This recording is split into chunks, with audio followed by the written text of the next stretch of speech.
যেহেতু মই তাৰে এক্সিকিউটিভ মেম্বাৰ হয়, আমাৰ সভাপতি সম্পাদক আছে আৰু এই বিষয়ে আমি আলোচনা কৰি আছোঁ। আপুনি ভাল প্ৰশ্ন এটা সুধিছে, মই সুবিধা পাইছোঁ দুআষাৰ ক'বলৈ।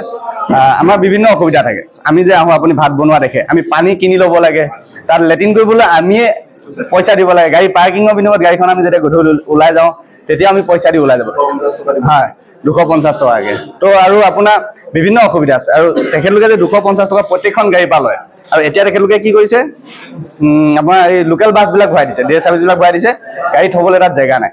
আমাৰ যিমানখিনি চুপাৰ আছে সেইখিনিকে সুবিধা দিব পৰা নাই।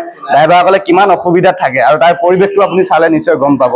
তো এই বিষয়ে আমাৰ যিহেতু DSৰ লগত কথা পতা হৈ থাকে, তো DS MDয়ে বেছিকৈ বিশেষকৈ গুৰুত্ব দিয়া নাই। আৰু কিয় জানো নাজানো, ড্ৰাইভাৰসকলক চৰকাৰে কিয় গুৰুত্ব নিদিয়ে, কিন্তু মেইন তেখেতলোকে বুজি নাপায় যে ড্ৰাইভাৰসকলে যদি এদিন কাম নকৰোঁ বুলি কয়, সকলো কাম বন্ধ হৈ যাব।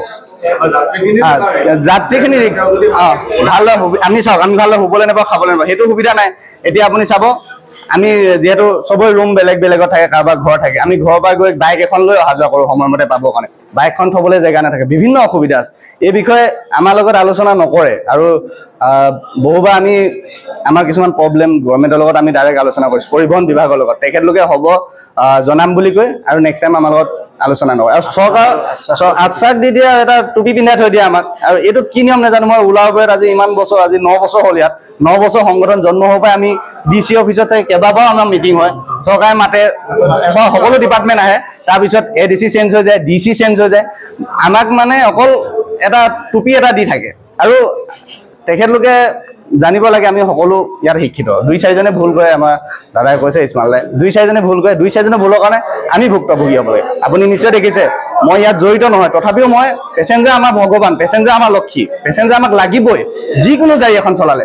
মই আপোনাৰ ইয়াতে 2008ৰ পৰা গুৱাহাটীত গাড়ী চলাইছোঁ, টুৰিষ্ট গাড়ীৰ পৰা আদি কৰি কেব ৰিলেটেড, আৰু আজি মই নৈশ বাছত, মানে মোৰ সাধাৰণ অভিজ্ঞতাৰ পিনৰ পৰা মই এইখিনি কৈছোঁ, সাধাৰণ অভিজ্ঞতাখিনিৰ পৰা মই আপোনালোকক মই জনাওঁ। তো এই বস্তুখিনিকে আমাক চৰকাৰে যেতিয়া গুৰুত্ব নিদিব, ইয়াত আমাৰ একো নাই। আমি চাওক, ডাঙৰ গাড়ী ইউনিয়ন, সৰু গাড়ী ইউনিয়ন, টেংকাৰ ট্ৰেকাৰ চবৰে ইউনিয়ন আছে, কিন্তু চব ইউনিয়ন থকাৰ পিছতো আমি ছাকচেছ হ'ব পৰা নাই। কিয়? চব ভাগ ভাগ কৰি থৈছে। এইটো চৰকাৰে যেতিয়া গুৰুত্ব দিব, মই চৰকাৰখনক আমি আনিছোঁ, বহু আশা কৰি আনিছিলোঁ, কিন্তু তাৰ ফল পোৱা নাই। সেইটো কাৰণে দুখ লাগে। যদি ড্ৰাইভাৰসকলৰ ওপৰত গুৰুত্ব নিদিয়ে চৰকাৰে, তেতিয়া ইয়াৰ দোষী চৰকাৰে হ'ব, কাৰণ কি চৰকাৰৰ ওপৰত কোনো নাই। আমি মেমনদামৰ ওপৰত মেমনদাম দি আছোঁ। আজি আমি পৰিবহণ মন্ত্ৰীক লগ কৰিবলৈ গ'লে 1 মাহ 2 মাহ ধৰি লগ কৰিব পৰা নাই। CMক মেমনদাম দি থোৱা আছে আমাৰ সংগঠনৰ ফালৰ পৰা, সকলো সংগঠনে তেনেকৈ লাগিয়ে থাকে। আৰু ইজনে সিজনৰ ওপৰত অফিচাৰ, ইজনৰ অফিচাৰ, তাৰপিছত ট্ৰেন্সফাৰ হ'ব অফিচাৰ, এনেকৈ আমাৰ প্ৰব্লেমবিলাক চল্ভ নোহোৱা হৈছে। আৰু আমাৰ প্ৰব্লেম যিমানে এনেকৈ সমস্যা বাঢ়ি গৈ থাকিব, সেইটো চৰকাৰৰ সমস্যা হ'ব। এদিন তেখেতলোকেও গম পাব, যেতিয়া সকলোৱে খং উঠিবগৈ, চবৰে ধৈৰ্য থাকে।